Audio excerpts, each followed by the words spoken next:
Hello friends, Om Shanti. मैं हूँ श्रद्धा। आज आपके लिए लेकर आई हूँ फिर एक नई मोटिवेशनल स्टोरी, एक इंस्पायरिंग स्टोरी। आज की जो हमारी कहानी है उसका नाम है प्रभु से शिकायत, भगवान से शिकायत। आज की जो स्टोरी है वो बनी है कि हम हैं जो हमेशा परमात्मा से शिकायत करते रहते हैं कि हमारे जीवन में ये गलत हुआ, वो गलत हुआ, ऐसा नहीं होना चाहिए था, वैसा नहीं होना चाहिए था। तो ये जो है कन्वर्सेशन है एक व्यक्ति और परमात्मा के बीच का। जो व्यक्ति बोलता है कि आपने ऐसा क्यों किया, और परमात्मा उसके रिटर्न में जवाब देते हैं कि उसके पीछे कारण क्या था।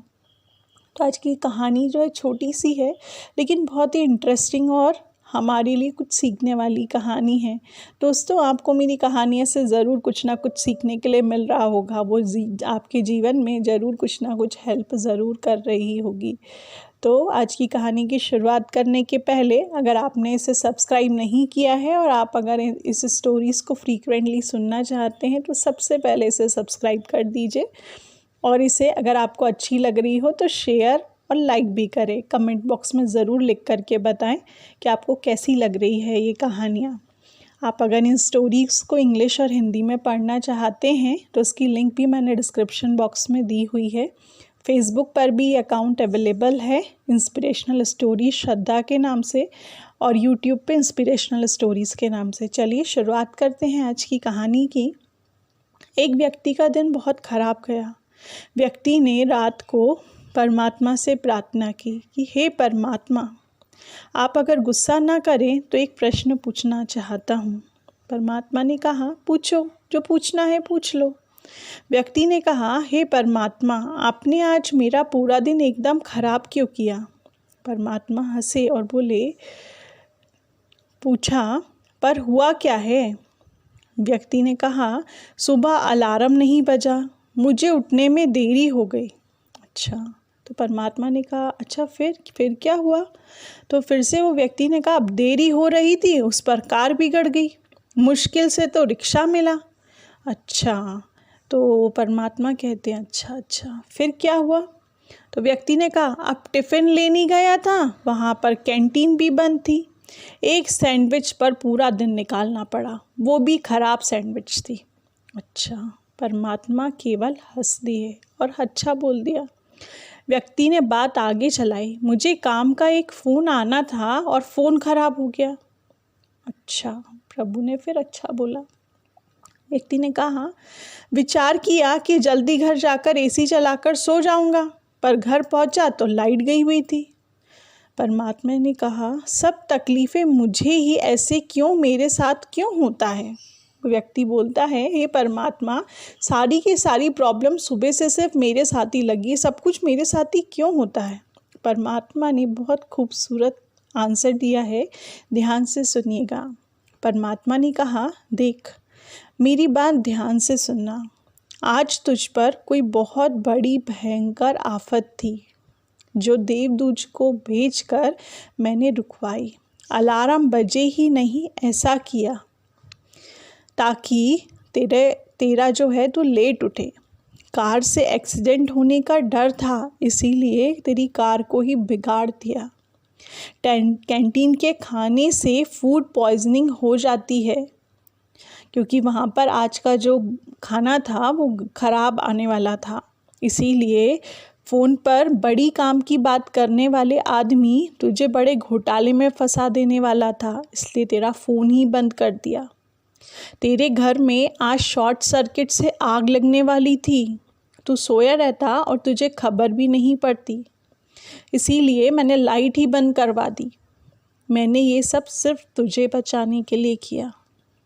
व्यक्ति ने कहा, हे परमात्मा, मुझसे भूल हो गई, मुझे माफ़ कर दीजिए, आज के बाद मैं कभी शिकायत नहीं करूँगा। परमात्मा ने कहा, माफ़ी मांगने की आवश्यकता नहीं, परंतु विश्वास रखना कि मैं हमेशा तुम्हारे लिए हूँ। मैं जो करूँगा, जो योजना बनाऊँगा, वो तुम्हारे अच्छे के लिए ही बनाऊँगा। इसीलिए दोस्तों, जीवन में जो कुछ भी अच्छा बुरा होता है उसकी सही असर हमको लंबे समय के बाद में समझ में आती है, क्योंकि उस समय तो हम परमात्मा को, उस भगवान को, उस अल्लाह को, गॉड फादर को ब्लेम कर देते हैं। लेकिन थोड़े समय बाद हमें वो चीज़ पता चलती है जब हम बोलते हैं कि अच्छा हुआ, हे गॉड, थैंक गॉड, आपने हमें बचा लिया। तो दोस्तों, भगवान कभी अपने बच्चों के साथ बुरा नहीं कर सकता। आपके पेरेंट्स आपके साथ कभी बुरा नहीं कर सकते, तो ये परमात्मा आपके साथ बुरा कैसे कर सकता है। इसी के ऊपर एक रियलिटी वाला किस्सा मुझे याद आ गया है, वो भी आपको सुना ही देती हूँ। एक व्यक्ति जो रहता है, एक बड़ी आलीशान बिल्डिंग का एक बहुत ही खूबसूरत फ्लैट ख़रीदना चाहता है, लेकिन जब वो फ्लैट ख़रीदना चाहता है उसे वो फ्लैट मिलता नहीं है और वो उसके लिए बहुत मेहनत मशक्क़त करता है, सब कुछ करता है, लेकिन उसको फ्लैट नहीं मिलता और वो किसी और को मिल जाता है। वो जिससे बात करा हुआ होता है, जिससे पूछ करके उसने पूजा पाठ की हुई होती है, वो उसे भी खूब सुना देता है खरी खोटी और फ़ोन काट देता है। लेकिन कुछ समय के बाद ही पता चलता है, 1-1.5 महीने के बाद ही, कि जो मल्टी में वो फ्लैट ख़रीदना चाह रहा था, जिसके लिए उसने इतनी पूजा पाठ भी करी थी, इतना धर्म किया था, सब कुछ किया था, लेकिन फिर भी वो फ्लैट उसके हाथ नहीं आया था और वो फ्लैट की जो पूरी की पूरी बिल्डिंग थी वो धँस जाती है सिर्फ 1.5 महीने बाद। तो वो जिनको फ़ोन करके जिसको उसने चिल्लाया होता है, वो उन्हीं को फ़ोन करके बोलता है कि मुझे माफ़ कर दीजिए, भगवान ने मुझे बचा लिया, अब मुझे समझ में आ गया कि परमात्मा जो है वो सत्य है। तो भगवान आपके साथ कभी भी गलत नहीं करेगा। आप उसके बच्चे हो, ये सदा ध्यान रखिए। उसने जो भी सर्कमस्टेंसेस आपके सामने क्रिएट करे हैं, वो कहीं ना कहीं आपके भलाई के लिए किए हैं। आपको उससे कुछ ना कुछ सीखने को ही मिलेगा, उसके पीछे कोई ना कोई कारण ही छुपा होगा। लेकिन हमारी जो फितरत है वो ये हो चुकी है कि हमको सिर्फ नेगेटिव ही सोचना है, तो हम पॉजिटिव उसमें देख ही नहीं पाते। अगर हम उसमें पॉजिटिव ढूंढने लग जाएं तो हमको नेगेटिव दिखाई नहीं देगा, क्योंकि हमको परमात्मा के ऊपर, हमारे गॉड फादर के ऊपर, हमारे अल्लाह के ऊपर हमको विश्वास नहीं है। तो दोस्तों, उस परमात्मा पर, उस गॉड फादर पर विश्वास करिए। वो सदा आपके साथ है और हमेशा रहेगा। वो आपका कभी गलत नहीं होने देगा। ओम शांति।